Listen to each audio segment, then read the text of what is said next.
नमस्कार जी. My name is Dr. Shridev Fondani, and I have been talking to you in my last few videos also, and this has been a long time I am making a video. The purpose of this video is again the same. Last year also at the same time around and in the same situation I started making few videos, and the purpose was only one, that whatever is the situations, we have to follow the basics and we don't have to get anxious. We do not have to go under the panic attack. We do not have to go under the anxiety attack. Even today, when the cases are more than 1 lakh, people are in panic. So there are two categories of people who are actually creating the scene and creating a sense of negativity. One, who are extremely anxious, who are having extreme anxiety, and the second, those who are extremely ignorant. Both are not good. If we go through the mortality, it is not that deadly, but yes, virus is very much contagious compared to previous one. It is spreading at a faster pace.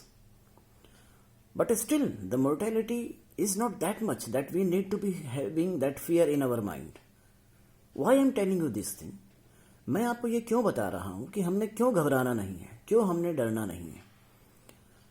हमने 2 काम करने हैं. एक, हमने corona से बचने की कोशिश करनी है. दूसरा, अगर हमें कोरोना हो जाता है तो हमसे दूसरों को ना हो, हमने इस तरह की एक लाइफस्टाइल को अडॉप्ट करना है. आपकी, हमारी और अधिकतर लोगों की इम्यूनिटी अच्छी हो सकती है, अच्छी है.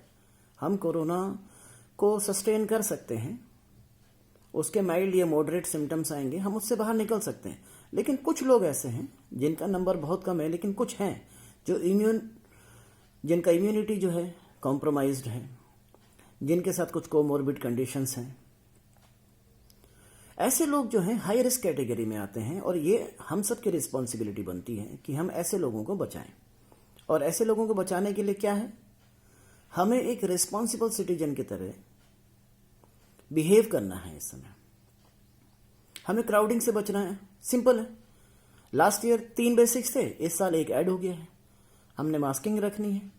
अगर हम बाहर जा रहे हैं, लोगों के बीच में जा रहे हैं, तो मास्क पहन के रखिए. अब बल तो कोशिश कीजिए कि आप ना जाएं, लेकिन अगर अनअवॉइडेबल है, जाना जरूरी है, खासतौर पे जो लोग वर्किंग हैं, तो मास्क पहन कर रखिए. लोगों से डिस्टेंस मेंटेन करके रखिए. और चेहरे पर हाथ ना लगाएं, क्योंकि आपका हाथ कई जगह टच करता है, कई कॉन्टेक्ट्स होते हैं, कई सरफेसेस होते हैं, है ना. तो वहां पे हाथ टच करने के बाद आप हर बार आपका हाथ क्लीन ही हो, जरूरी नहीं, इसलिए चेहरे पे हाथ ना लगाएं. और अगर आपको हैंड यूज करने की वो है, तो हैंड सैनिटाइजर्स का यूज करें रेगुलरली. खाने से पहले हाथों को बहुत अच्छे से धोएं, समय समय पे हाथों को अच्छे से धोएं. और एक चीज और जो इसमें ऐड हुई है, वो हुई है कि जितना जल्दी संभव है, जैसे गवर्नमेंट के नॉर्म से अब उन्होंने 45+ सभी के लिए अलाउ कर दिया है, तो वैक्सीनेशन करवाइए. वैक्सीन बिल्कुल सेफ है, बिल्कुल सेफ है. उस प्रोपेगेंडा में आपने नहीं फंसना है, उस पैनिक में आपने नहीं फंसना है कि वैक्सीन के कारण क्या हो सकता है. वैक्सीन के कारण कुछ नहीं होगा. एक डेड वायरस है, एक वायरस का एक छोटा सा पार्ट है जो आपकी बॉडी के अंदर इंजेक्ट किया हुआ है. अगर आपके हाथ में एक वायरस है और आपने उसको सैनिटाइज कर दिया और उसको किल्ड कर दिया, it is as good as that. वही एक डेड वायरस आपकी बॉडी के अंदर इंजेक्ट किया जाता है, जो आपकी इम्यूनिटी को एक्टिवेट करता है, आपकी बॉडी को तैयार करता है कि अगर फ्यूचर में कभी ऐसा इन्फेक्शन होता भी है, तो उस इन्फेक्शन के लिए आपका शरीर तैयार रहता है. और अगर कोई प्रॉब्लम सीवियर होगी तो वो सीवियर नहीं होगी, वो माइल्ड और मॉडरेट तक ही रहेगी. तो वैक्सीनेशन का हमें ये फायदा मिलेगा. ऐसा नहीं है कि वैक्सीन लगाने के बाद आपको भविष्य में कोरोना नहीं होगा. हो सकता है, होगा, आप इन्फेक्टेड भी हो सकते हैं. अभी भी कई केसेस ऐसे आ रहे हैं जहां पे लोगों ने कोरोना का पूरा शेड्यूल डोज लेने के बावजूद भी they are getting infected, but they are mild.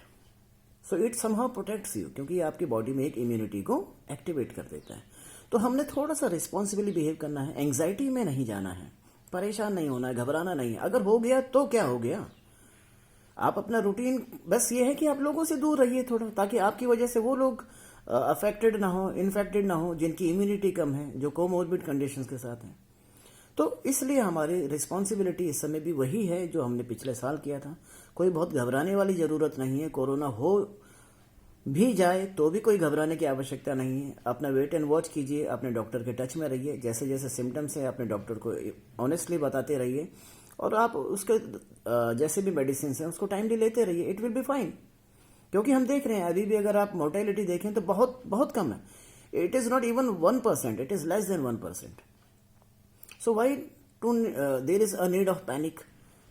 There is no need of panic. Just follow the basics. And again, at the same time, why there has to be a sense of ignorance? A huge population is highly ignorant. That is also not good. Because of these people only, the people are suffering. तो वो ignorant जो लोग हैं, जो नज़रअंदाज कर रहे हैं सिचुएशंस को, उसकी गंभीरता को समझ नहीं रहे हैं, अपनी जिम्मेदारियों को नहीं समझ रहे हैं कि उनके लोगों के लिए, समाज के लिए क्या है, तो वह भी एक रवैया ठीक नहीं है। तो हमें दोनों ही काम करने हैं। हमने सभी बेसिक्स को फॉलो करना है, जितना जल्दी संभव हो वैक्सीनेशन करवाना है, और हमें एंग्जियस भी नहीं होना है, घबराना भी नहीं है, और हमें लापरवाह भी नहीं होना है। और इन्हीं बातों को फॉलो करते हुए हमने अपने रूटीन काम करते रहना है। उस काम में हमने कोई भी कोताही नहीं बरतनी, उसमें कुछ घबराना नहीं है। अपने काम रूटीनली आप करते रहिए, छोटे छोटे बेसिक्स का ध्यान रखिए और अपना ध्यान रखिए। नमस्कार।